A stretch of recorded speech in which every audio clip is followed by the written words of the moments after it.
Você sabia que o pãozinho do café da manhã pode causar uma reação grave em algumas pessoas?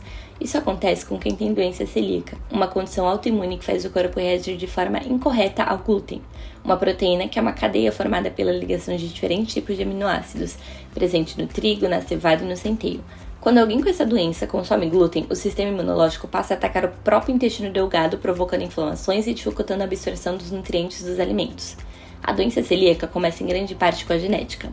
Algumas pessoas nascem com os marcadores genéticos HLA-DQ2 e HLA-DQ8, que são antígenos, ou seja, têm o papel de reconhecer agentes estranhos como vírus e bactérias, mas acabam fazendo o sistema imunológico reconhecer as proteínas do glúten como ameaça nos celíacos.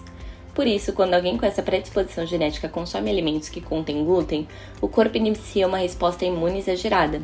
Esse conjunto de fatores genéticos e ambientais, como a exposição ao glúten na dieta, infecções e estresse, configura o que chamamos de herança multifatorial. Portanto, é importante lembrar que ter esses marcadores não significa necessariamente ter a doença, mas indica uma maior chance de desenvolvê-la. No nível bioquímico, uma enzima chamada transglutaminase tecidual modifica a estrutura da gliadina, tornando-a ainda mais visível e atrativa ao sistema imunológico. Quando isso acontece, o corpo passa a produzir anticorpos contra essa enzima e contra o próprio tecido intestinal. Esse processo inflamatório constante é o que caracteriza a doença celíaca. Dentro do intestino delgado, o glúten é quebrado em pequenas partes chamadas peptídeos de gliadina.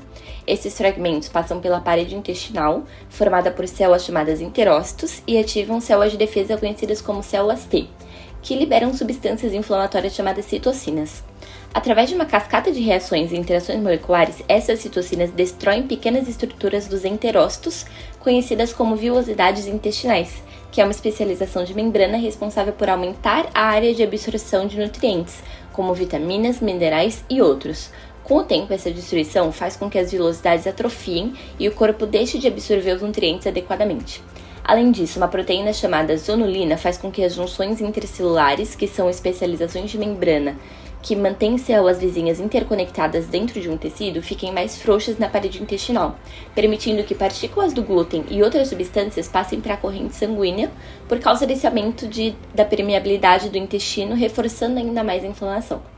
Os sintomas podem variar bastante de pessoa para pessoa. Os mais comuns são diarreia ou prisão de ventre, dor e inchaço abdominal, fadiga constante, anemia, perda de peso, mudança de humor ou irritabilidade. Alguns pacientes, porém, não apresentam sintomas digestivos, mas têm manifestações em outras partes do corpo, como dermatite herpetiforme, dores de cabeça nas articulações, infertilidade ou osteoporose.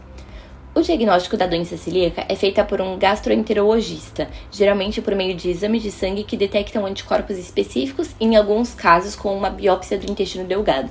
O tratamento, por sua vez, é totalmente baseado na exclusão do glúten da alimentação e deve ser seguido por toda a vida. Isso significa eliminar trigo, centeio e cevada e qualquer produto que contenha ou possa conter traços dessas substâncias por conta da contaminação cruzada na indústria alimentícia, o que acontece muito, por exemplo, com a aveia. Mesmo em pequenas quantidades, podem causar inflamações e ativar a doença. Controlar a doença celíaca não envolve apenas mudar a alimentação, mas também reorganizar a rotina e cuidar do corpo e da mente. Por isso, o tratamento deve ser feito com o apoio de uma equipe multidisciplinar.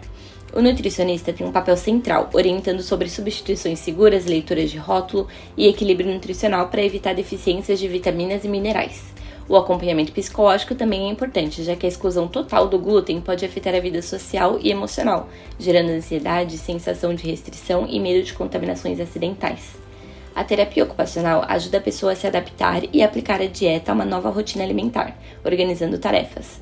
O fisioterapeuta pode atuar em sintomas secundários, como dores nas articulações ou perda de massa muscular, especialmente quando há desnutrição. E o profissional da educação física auxilia na recuperação da força e da disposição, por meio de atividades adaptadas à condição física do paciente.